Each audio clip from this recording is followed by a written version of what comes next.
Thailand, మయన్మార్లో వచ్చిన భూకంపం దృశ్యాలు భయానకంగా ఉన్నాయి. కూలిపోయిన భవనాల గురించి మాత్రమే కాదు, చిరుగుటాకుల్లా వణికిపోయిన హైరైజ్ అపార్ట్మెంట్ల దృశ్యాలు ఇక్కడ కూడా వైరల్ అవుతున్నాయి. బ్యాంకాక్ ప్రసిద్ధి చెందిన టూరిస్ట్ ప్రాంతం కావటంతో ప్రపంచం నలుమూలల నుంచి పర్యాటకులు వస్తారు.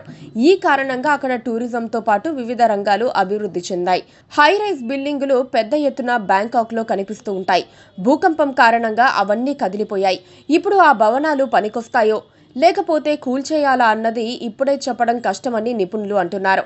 సాధారణంగా ఇలాంటి భారీ హైరైజ్ నిర్మాణాలు భూకంపాలు వచ్చినా తట్టుకునే టెక్నాలజీతో నిర్మిస్తారు.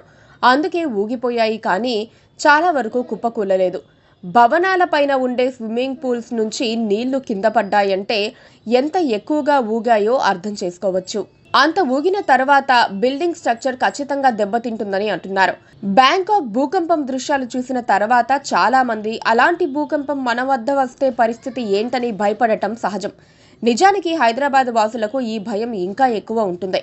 ఎందుకంటే ఇప్పుడు హైదరాబాద్లో 40-50 అంతస్తుల భవనాలను సులువుగా నిర్మించేస్తున్నారు.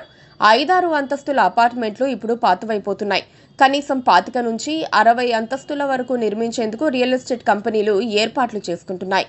హైదరాబాద్ రియల్ ఎస్టేట్ కంపెనీలన్నీ భూకంపాలను తట్టుకునేలానే హైరైజ్ అపార్ట్మెంట్లను నిర్మిస్తున్నాయి. బ్యాంకాక్లో ఉన్న హైరైజ్ భవనాల కన్నా ఎక్కువగా ఇప్పుడు హైదరాబాద్లో ఉన్నాయి. ఆకాశం వైపు అంతకంతకు అంతస్తులు పెంచుకుంటూ పోతున్నారు. ఇలాంటి ఆకాశ హర్మ్యాలు భూకంపాలను తట్టుకునేలా నిర్మిస్తారు. భూమి ఊగిపోయినా కదలకుండా ఉండేలా స్ట్రక్చర్ ఉంటుంది. అయితే అది కొంతవరకే.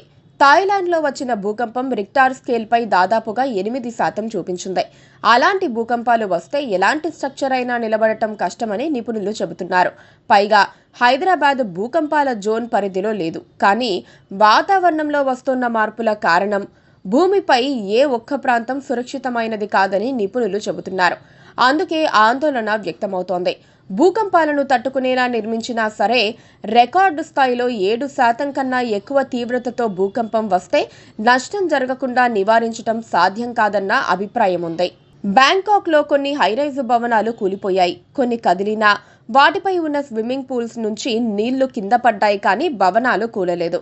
కానీ అలా కదిలిపోవటం వల్ల ఎంత సేఫ్ అన్నది కూడా ఇప్పుడు తేల్చుకోవాల్సి ఉంటుంది.